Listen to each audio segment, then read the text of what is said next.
Okay, so what we're going to do here is we're going to go over two processes designed in SSI for ICD-10 purposes. The first one being the care contingency plan and the procedures and steps that's necessary in order to complete that task. During the translation process, claims will be translated in and an edit will be identified to say that that payer is not compliant for ICD-10. When those claims are translated in, they will have an edit designed by SSI that identifies that information. So far today, no edits have been identified where payers will not be ready for ICD-10 compliancy for the states of California, Arizona, or Nevada. Once a payer is identified, what you would do is come in and that edit number will be issued to everyone, and you will say edit number equal to, and so I've already created a batch of claims here for demo purposes. So once the claims are batched, you will provide the batch number and a request to AppOps. You've been asked to copy myself or Kevin Anders on that email. During the Command Center Go Live period, Kevin and I will be running those jobs, so make sure, even though you submit the request, that you include both of us on there. You'll provide that batch number. Once that batch number has been provided, the AppOps, myself or Kevin, will go in and enter that batch number into the job. When that batch number is entered, what will happen is in your email, you will identify if you would like to run that batch yourself or if you would like to go ahead on and run the job against the claims. If you decide to run the job against the claims, you will come into job queue after you've received a notification back saying that that task has been completed.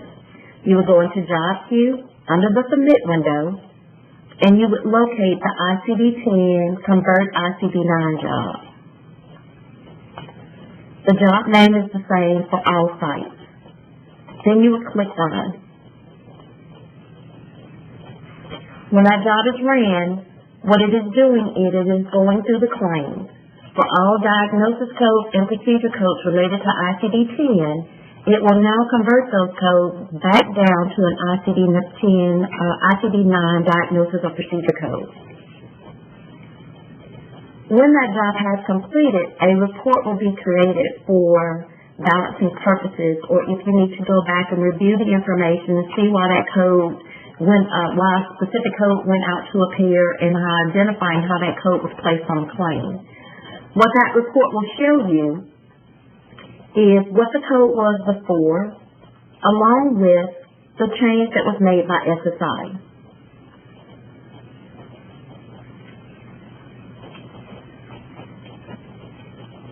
Well, that don't look very well, now does it? Let me just pull up one that has the right information. I ran this stuff several times, so in a lot of cases there's nothing to be changed. You can also find that report under the report history information for update ICD-10 report. And we'll just go look at this one. And as you can see, it shows the code before and what that code was changed to. Keep in mind, the new code is the ICD-9 code that's equivalent to whether or not it's a diagnosis code or procedure code. And I think even your surgical and your principal admitting and those codes will also be changed as well. What you will not see on this report, but it is part of the coding, is that it will also change the preceding coding method back from a 0 to a 9 to indicate that these are now ICD-9 claims. And that will complete your process for payer contingency. So the second process we would like to go over is the split claims process.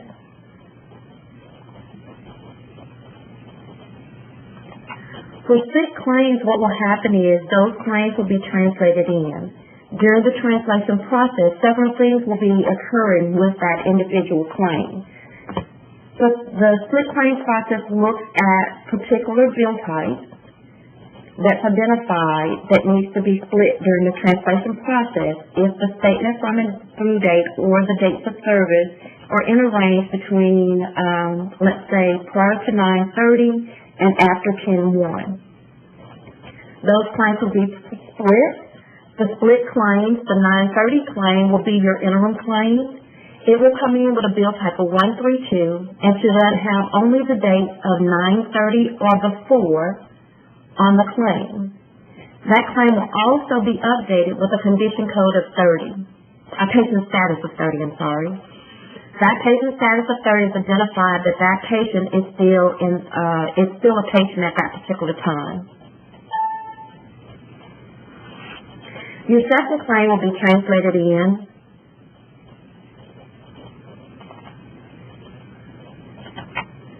with a bill type of 134.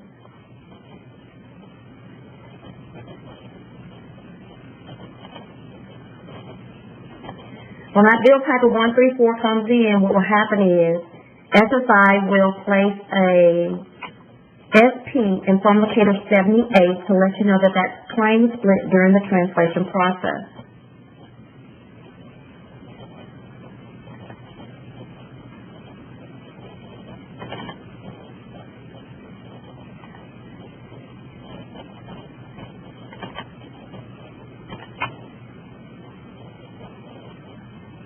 Let's just get one open for you, sorry. That 134 will come in. The patient status, if it exists on the original claim, will come in with whatever was originally dropped from your host system. In this case, your patient status is a 1. What will also happen is that an edit will be fired to indicate that that claim was a split claim.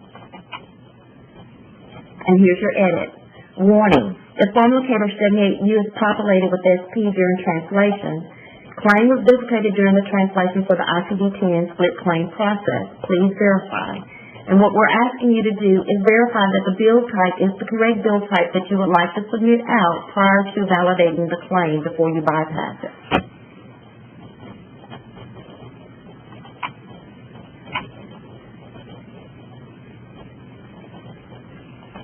So again, you'll have 1 through 2 and your 1 through 4. Only your 1 through 4 will come in with that edit to be bypassed. And that will complete your split claim process.